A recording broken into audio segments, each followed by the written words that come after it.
Assalamualaikum warahmatullahi wabarakatuh. Selamat pagi anak-anak. Waalaikumsalam. Alhamdulillah kita masih bisa ketemu lagi ya hari ini untuk tetap semangat belajar ya. Oke, hari ini materinya untuk mata pelajaran Boga dasar yaitu tentang bumbu dasar. Mungkin ada yang sudah pernah tahu wujudnya bumbu dasar seperti apa, atau ada yang pernah memasak, membantu memasak ibu di dapur? Mbak Tasya, pernah membantu ibu memasak di dapur? Pernah. Pernah? Pernah. Masak apa? Sop. Sop. Oke, saat memasak sop bumbunya apa saja? Bawang putih. Bawang putih, pakai bawang merah. Terus apa lagi? Lada. Jadi bumbu di sup itu berwarna apa? Putih bening. Putih. Ya, bagus ya. Jadi bumbu dasar ini adalah rangkaian atau komposisi dari berbagai macam bumbu yang dijadikan satu. Tujuannya kalian mempelajari bumbu dasar ini, nanti diharapkan kalian dapat menyimpulkan pengertian tentang bumbu dasar sesuai dengan kalimat kalian sendiri. Kemudian kalian bisa membandingkan antara jenis-jenis bumbu dasar, bisa mengidentifikasi turunan bumbu dasar, dan yang terakhir bisa mengelompokkan alat dan bahan yang digunakan dalam pembuatan bumbu dasar. Nanti Ibu bagi kalian menjadi kelompok-kelompok kecil ya. Satu kelompok ini ada 5 anak, sekitar 5 anak. Ibu nanti akan memberikan suatu masalah ya. Nanti kalian diskusikan bagaimana cara pemecahan masalahnya. Ini saya coba share materi Ibu. Oke, sudah nampak ya di kalian ya. Di situ ada PPT tentang bumbu dasar. Ini sementara saya putarkan video.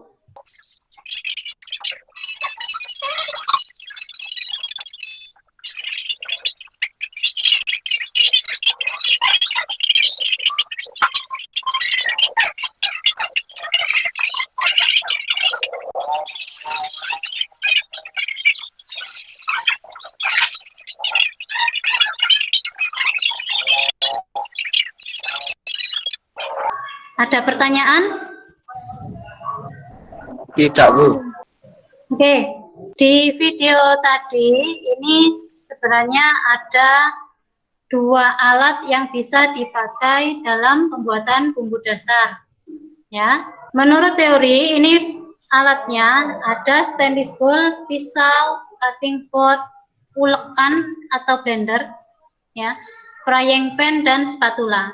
Nah, yang muncul di video tadi ini ada 2 alat, yaitu tadi ada ulekan dan blender, dilakukan dengan 2 cara. Ya, sebenarnya ada kelemahan dan kekuatan ya di dalam memilih 2 alat ini.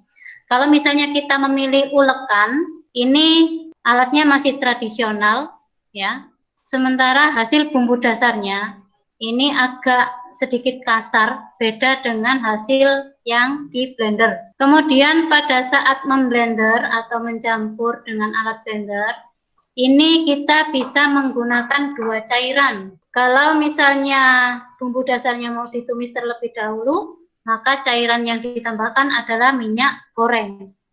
Sementara bumbu dasar yang tidak usah ditumis, itu pakai cairan air biasa. Sampai sini ada yang ditanyakan? Tidak. Boten. Oke. Enggak. Ini ada bahan diskusi ya. Di sini permasalahannya ada 4 ya. Yang pertama adalah mengapa kok bumbu dasar putih berwarna kusam. Yang kedua, mengapa bumbu dasar kuning berasa getir. Yang ketiga, bumbu dasar turunan orange berwarna pucat. Dan yang terakhir, bumbu dasar turunan hitam berasa getir. Ya, tolong kalian kerjakan, kalian cari cara penyebabnya dan cara penyelesaiannya. Oke, siap anak-anak? Ya, Bu. Oke, silakan Siap. dikerjakan Saya kasih waktu. Kameranya tolong ditutup sebentar.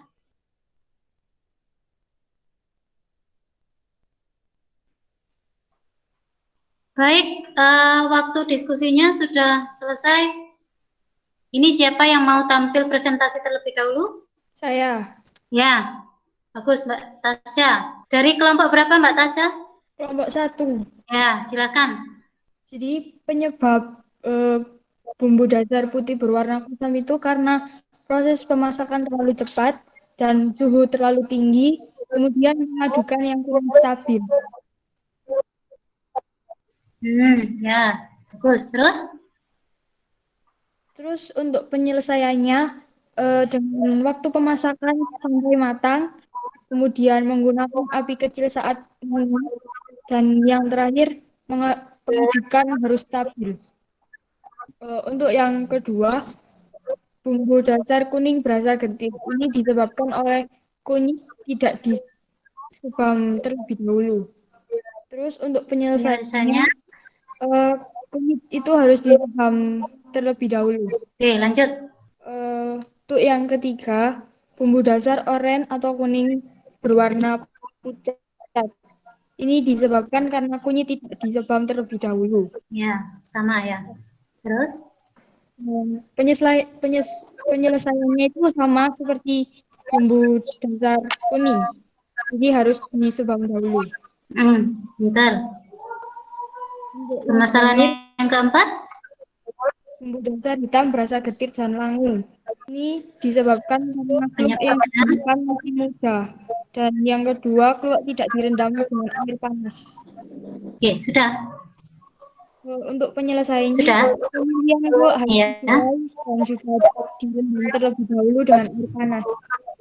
Oke, ada tanggapan dari kelompok lain tentang presentasi Mbak Tasya kelompok 1? Jadi benar ya tadi hampir ya. Sebenarnya permasalahan yang ada yang Ibu ungkapkan tadi itu memang yang sering kali terjadi ya pada saat pembuatan bumbu dasar. Tadi Mbak Tasya mengatakan kunyitnya harus disebam terlebih dahulu, disembam ya. Itu maksudnya kunyitnya harus dibakar ya, supaya mengeluarkan warna yang cerah dan rasanya tidak getir.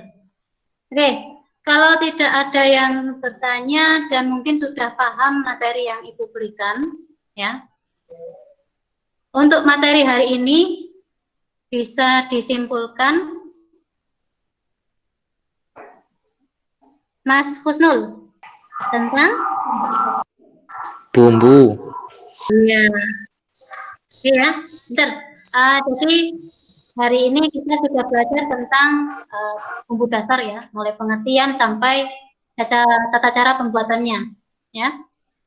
Untuk minggu depan kita lanjutkan untuk praktek pembuatan bumbu dasar. Ya, sesuai dengan kelompok diskusi, kalian nanti akan bekerja sama dalam pembuatan bumbu dasar. Tolong alat-alat dan perlengkapan untuk praktek jangan sampai ketinggalan atau terlupa ya, tolong disiapkan. Untuk materi hari ini Ibu rasa cukup ya, supaya ilmu yang sudah kita dapat bisa bermanfaat. Kita tutup materi dengan bacaan hamdalah. Alhamdulillahirobbilalamin. Ya, jangan lupa kalian tetap menjaga kesehatan. Ibu akhiri pembelajaran hari ini. Assalamualaikum warahmatullahi wabarakatuh. Waalaikumsalam warahmatullahi wabarakatuh.